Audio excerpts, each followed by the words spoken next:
Hello and welcome back to Survival Sweden. It's been a long time since we put a video up on YouTube and we've been very busy. That's why we've been making tiny houses, or shepherd's houses as some people like to call them, accommodation wagons.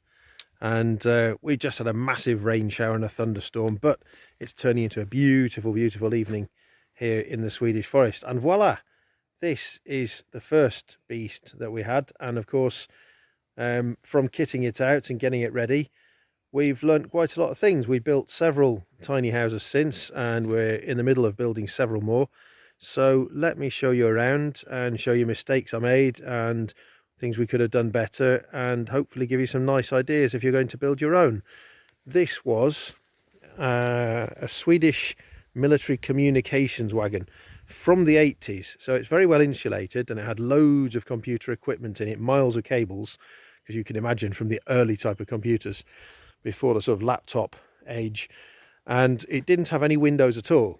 So we had to put these windows in, and to do it we had to simply cut out with a reciprocating saw just a big square. But when you do this, you've got to make sure, or try to find out, where the beams are inside, such that you hopefully cut so you're matching a beam to the edge of where the window frame is going to come, to make it easy to fix in. It's not always going to be like that, but if at least one end is like that, it will make life easier. Now obviously we put in a stainless steel surround. I just happened to have friends with a workshop and some scrap stainless steel, and it was easy to clip this. But you can make this part out of wood, or you can make it out of PVC, and it just holds the window really nicely and firmly in place, an extra bit of security apart from nails and fixings sort of going this way, and then spray in filler in between the body and the window frame, which of course is about there. And we put a little tray above the window there, a little sill to keep the water off the window itself. And these windows are triple glazed, and they're just windows that were given away for free when people bought new nicer ones, but these will last for years. I haven't even bothered to paint these. I will do soon, of course, but they'll last a couple of years, well, a few years, without any paint or treatment at all, I would think. Just a bit of oil now and then, or even paint some diesel on to stop them rotting. That does the job. And so we've got industrial tyres here. You know, it being a military wagon, it's very well built, and we've been underneath it and we've cleaned it all up and we've repainted it there in red anti-rust, and then we're going to paint a bit more camouflage paint on it, just for a bit of fun really. Take off all the lights, we don't need them at all. And this is designed to go behind a tractor. So the original tow bar, and this is sort of some of it which has been modified, the original tow bar was actually very high up. It came up in a sort of L shape up and across. It was designed to go behind a heavy goods vehicle, a big truck. So we did have a lot of welding to do to lower this tow bar to a height suitable for the tractor.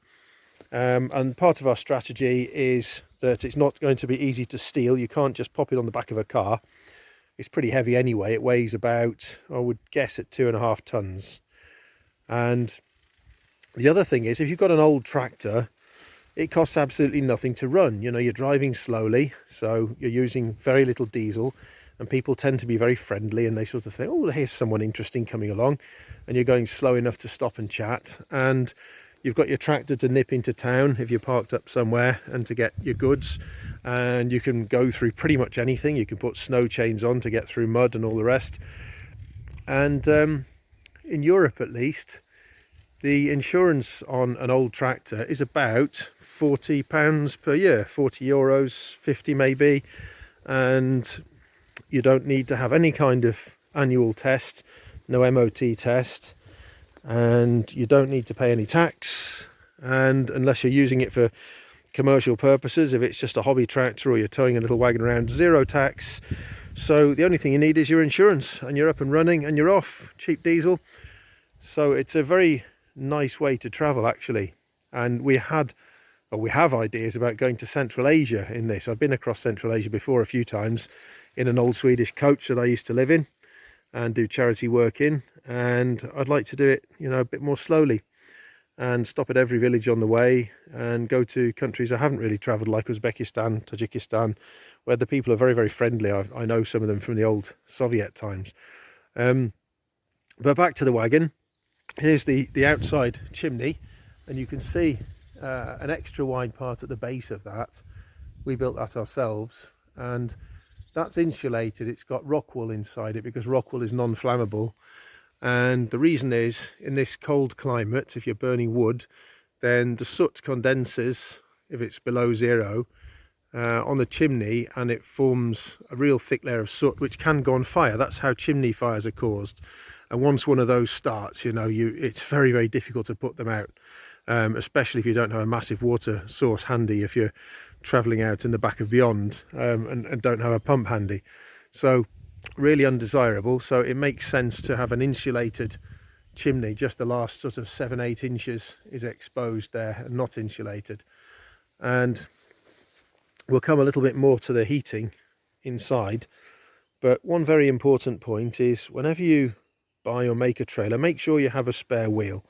You know, this is very, very important, because if you're in the middle of nowhere and you get a flat tire, or the tire absolutely gets shredded, you're not going to be able to get another one always. There is a very popular size of tire up here in Sweden from probably the 40s, 50s, 60s, which is 21 inch, and you just can't really buy them, but a lot of the old trailers have them. So there are two solutions to that. One is that you can take this central pattern here from the old, which goes on the old axle, and you can weld on a new hub such that you can then use modern tires.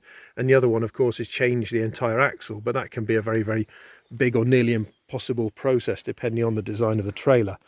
But make sure you've got a spare. And the other thing is keep it covered. You can get special sprays which protect the rubber from ultraviolet light, but if you keep a cover over it, it's a simple way of stopping it from splitting in the sunshine. This one is exposed just so you can see it for the video. That's something to bear in mind, because a lot of tractors and things, you see split tyres on them, and they will last sort of 15, even 20 years. And you think, well, you know, I don't need to cover it or keep it in the shade. But when you're thinking of £600 for each tyre sometimes, then you sort of think again. Now, coming to the trailer itself, we're about to go inside. Fear ye not. This bar here, this sort of strange assembly, is here actually for quite a funny reason. A lot of girls couldn't open the door because it's nuclear, biological and chemical proof. The way that works is, there was an air filter system built onto this wagon, and it would suck clean air in through a carbon filter, or it was clean once it got in. So you had positive pressure inside the wagon at all times, which meant you wanted to control the exit of air to certain points. So there are various vents around the van, around the wagon, and where you didn't want it to come out, this is a controlled vent with a screw control locker inside. Where you didn't want it to come out was places like around the door. You certainly didn't want air to come in there, so it's sealed. So of course, when you try and pull this door, it's really, really hard to open. So we had to install a lever here to make it easy to open. And you can see it's even bent the stainless steel from people trying. We're going to have to reinforce that. And one thing that is quite funny is, even now, some girls, they can't get out of the damn thing, which is a bit embarrassing. And occasionally they've had to jump out of the window or shout for help just to get out. So moving on in, there's the controllable vent. Very, very simple, just a screw thread there. You control the air in summer and winter. And this is what I've built inside. So I ripped out all of the wiring and the shelving and the computer racking and made it into really an expedition wagon. So it's not designed to have lots of space. It's designed to be very compact and lots of storage room. And I'll show you around a little bit. This is the cupboard, all very simple and built of pieces of wood we had lying around or could scavenge. Everything in here basically is second-hand, scavenged or repurposed. And the shelves there. A very important thing is, when you build shelves, this is just very cheap plywood, but you must varnish it at least once, because if you don't do, then firstly you can't wipe dust off, you've got a rough surface, and secondly, dust mites, these tiny bugs, they love to live on the surface of untreated wood, and you'll find you have these little mites everywhere, which don't do any harm at all, I think, but they may make you itch. I mean, it's just sort of not very nice to have these little tiny creatures, a millimetre long, running about the place, that's all. And these roller blinds here, those are just standard household ones. They only take a couple of minutes to fit. They're cheap enough. And if you get the right ones, they keep the light out, so you can have nice dark evenings, even when it's light, almost 24 hours in Sweden, and you can sleep well. And on the top here, we have a double bunk, which is 150 centimetres wide. And that was built as an experiment, you know, to see, is it comfortable for a double bed? And that's another window we put in, of course. So we got a good all-round view, you know, windows on each side, which is actually a little bit overdone because, you know, you lose a lot of storage space, but it's great for when you're traveling. You can see everything as you pass by, and you can see if there are people around outside and what's going on. And if you're parked on the side of a hill, you can have a good view whichever way you're parked. And yeah, so the bed, you know, I like a big double bed, and I wanted to know if it will be comfortable for two people, and it really is. 150 centimetres is more than enough. And I'm a fairly big guy. The length of it was more than necessary, just taking up the width of the wagon.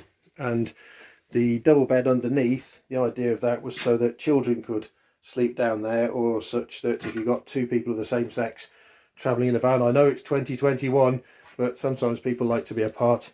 And the distance here, the height to that beam is 61 centimetres.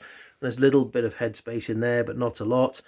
And so it's not suitable for sitting up and things, but it's good to have a bit of privacy, and children love it. You know, it's a real hidey hole. And the thing is, under here, it was built high up because we've got loads and loads of storage space. And as I say, this was designed as an expedition wagon, not as a comfort wagon. So wherever we are, we can take loads and loads of our own supplies with us. And yeah, the height for the top beds I should go into, and that fits in nicely, that ruler. It's just a metre, and a metre is absolutely perfect. It means you can sit up and read, and you can be comfortable in bed. And you know, I think that's very important. If it's a rainy day outside in a small space, you want to be able to lounge about a little on there.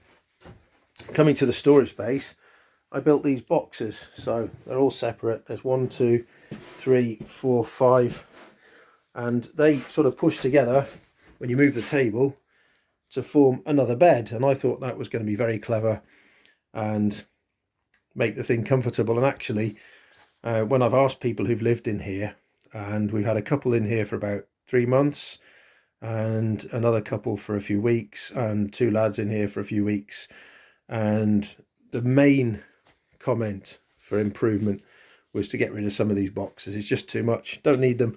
When you pull the table out, you've got a double seat there, or a big bench anyway, so that works quite nicely. You know, you can pull the chair, I can't do it with one hand, but when you pull that table out, you've got your seating down there. I think you get the idea. And a Danish fellow came up here as a volunteer to help us.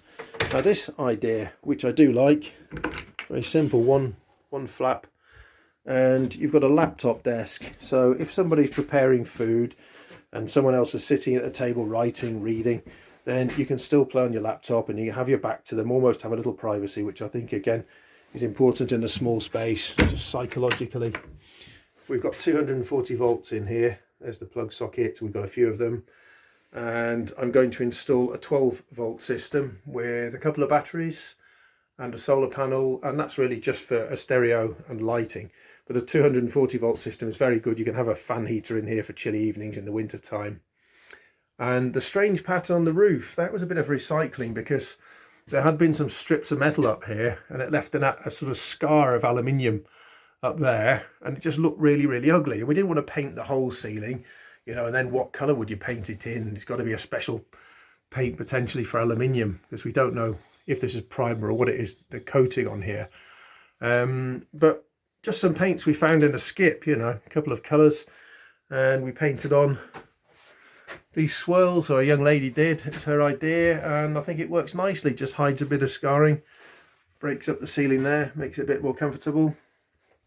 And coming to the sink space, the sink is all plumbed in. It works very nicely. We don't have the tap yet, and what we will do, we've got a water supply in here. This is space for 2 25 litre containers. One is supposed to have warm water for showering yourself, and the other one of course is drinking water, and there's space for several more here and there in the wagon.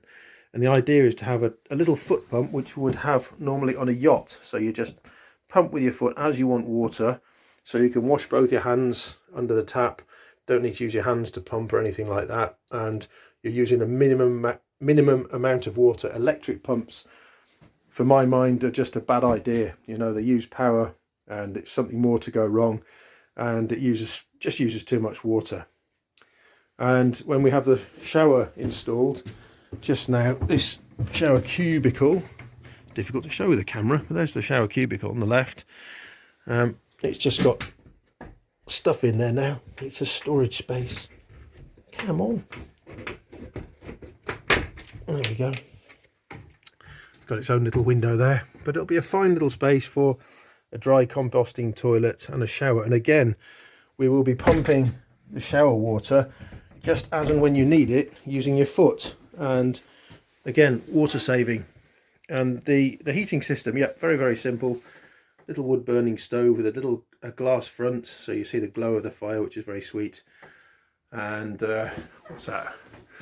That's a stainless steel chimney. And up here we just cut a hole in the roof, which is several inches around the pipe, and packed it with rock wool and fiberglass, and packed it in quite a long way all the way around to stop any heat transfer to the roof, to get rid of any fire risk, and then put on these aluminium panels screwed up there to hold it in place. It's all very simple. And I think we get a few drops coming through here on the occasional storm, but it's nothing to worry about at all. It just evaporates off when the fire's going. And we did put a damper in here. It's just a little sort of valve which is controlled here. It's just a valve inside here which closes off the air, so if you've got a cold day, you stop the draft from going up there. And this little fire goes for about 2.5 hours, our guests have told us.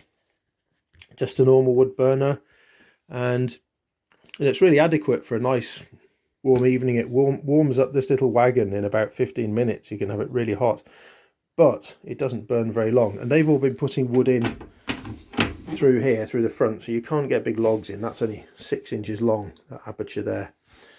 And what you can do, you can put slightly bigger logs in through the top, but all of them said the same thing. Once it's going, you can't lift these to put logs in. I think I can. I think I've just used the end of a knife or something, or a screwdriver, to lift those up and drop my logs in, if that's the right expression. Sounds a bit dubious, but yeah, that was a point of improvement. People said that they thought the stove doesn't burn long enough. And I can give you a little tip there. Something I learned from a Danish friend some years ago is about burning coke in these stoves. This is a wood burner.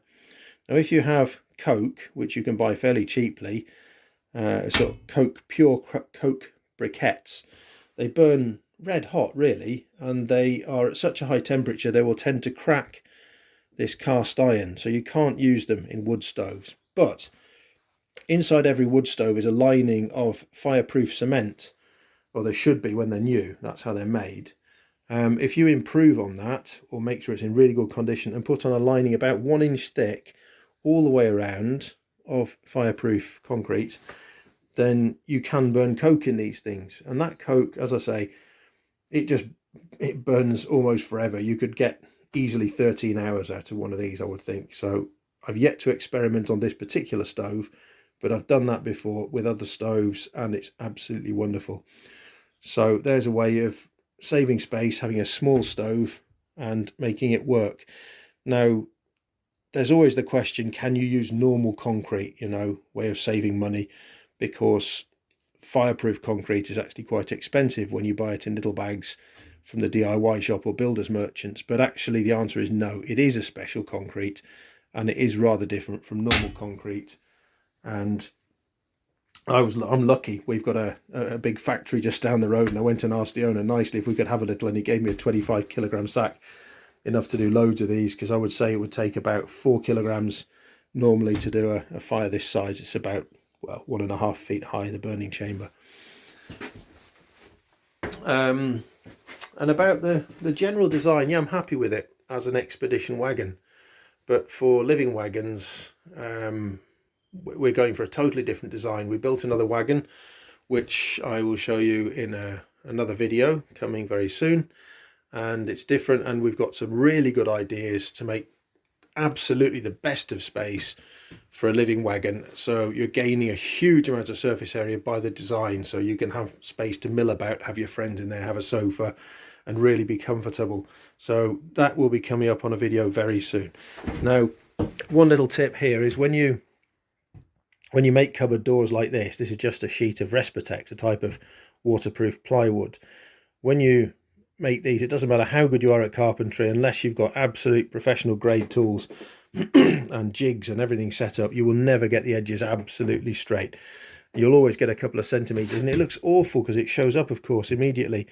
And a young lady came up with a great idea, and that was painting this white strip, and it just changes the whole thing. It doesn't look totally professional or anything, but it looks reasonable, you know. It's tidy, and it's so easy to do. And there's an architect who's quite famous. His name is Untitled, and he specializes in what you could call camouflaging, or making the best of very simple, boring structures and bringing them to life and making them comfortable for people, using plants, using art, using colors, and almost optical illusions and trickery of the eye. So if you're interested in how to camouflage things and make rough things look a bit nice with a bit of paint and a, you know, cheap and cheerful, don't have to spend loads of money, redesign it or buy expensive parts, look up Hundertwasser and people who follow him, because there are some great ideas on how to do things. But this was a simple trick which I absolutely love. That and the ceiling, you know, it's just simple and it works. It's pretty. So that's pretty much the end of the wagon story. I am going to get rid of some of these boxes, just don't need them, although they are, of course, for an expedition. You know, very good storage. You can put your tins in there and whatever, and carry them outside to sit on. And the other thing is, building boxes actually takes a long time, and sometimes you can find boxes cheap in shops like IKEA and various bric-a-brac stores, and save yourself an awful lot of time. So you don't actually, it looks so simple, doesn't it? You know, it's a cube, but it's actually one of the most difficult things to build nicely without spending a lot of time on it and a lot of paint. It's a big surface area. So if you can buy boxes, especially ones with lids, that's a good idea. Forget plastic, you know, it just breaks, it snaps, waste of time.